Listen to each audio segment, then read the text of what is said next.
Halo, Xbox's answer to Nintendo's Super Mario or Sega's Sonic the Hedgehog, the game series that portals adults back to a time when they finally were allowed to stay up past 10 o'clock and use curse words openly. But not the real bad ones, just the ones that were approved, you know. Join us and maybe learn a thing or two as we delve into 10 interesting things you may not have known about Halo.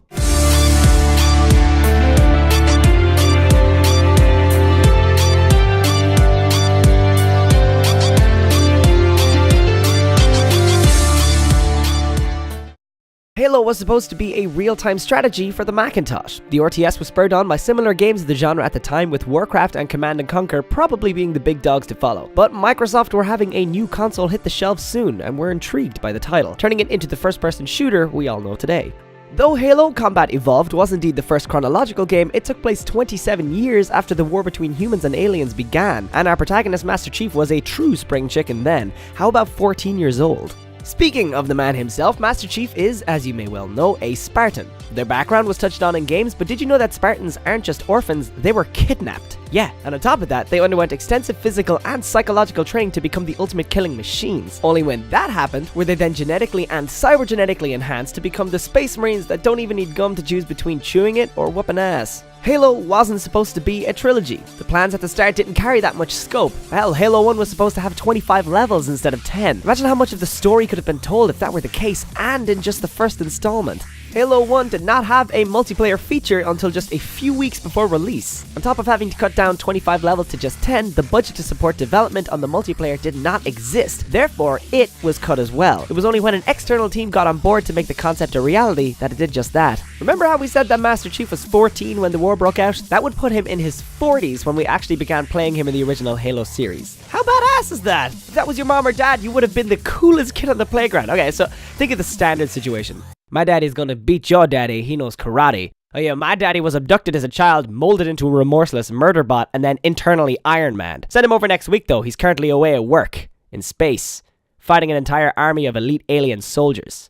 By himself. One fact that shows up everywhere is the apparent pride the Bungie staff had about their indulgences during the 3-year creation of Halo 3. To quote, they consumed more than 20,000 pizzas, 24,000 gallons of soda, and more than 1,000 pounds of bananas. That, ladies and gentlemen, is goddamn commitment. Here's a twofer. Master Chief is inspired by another major hit character that plays a man of few words and a man with no name, Clint Eastwood. By Halo 3, however, more words would come into the fray to forward plot, clocking in at about 39,000 lines of dialogue following Halo 2's 14,000 lines. Halo 2 had serious development issues. With 1 year to go before its deadline and also post its promising E3 trailer in 2003, Bungie dumped practically everything and started from scratch. With the results we got, I think they made the right decision.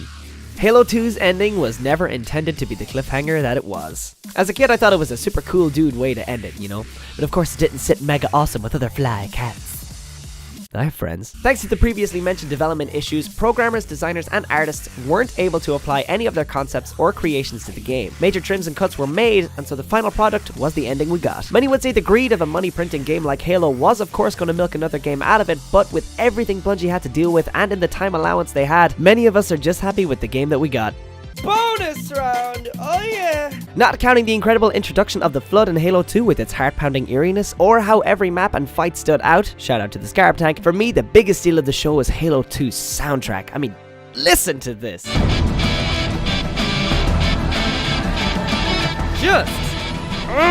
Major kudos to Martin O'Donnell and Michael Salvatore, who were the main drive behind the bone-chilling theme songs we still celebrate to this day. But other artists like Incubus, Hoobastank, John frickin' Mayer, and my personal favorite, Breaking Benjamin, all had at least one slice of the 20,000 pizzas in the studio. We hope you enjoyed this video. Don't forget to subscribe if you'd like to see more as they come out, and if you're feeling particularly awesome, head over to our Gex gaming platform Kickstarter, offering web TV, a gaming marketplace, social media connections, and hell, while you're at it, why not order 20,000 pizzas with its third-party services? Gex does it all. Pop over and become part of the movement. Links in the description, and happy gaming.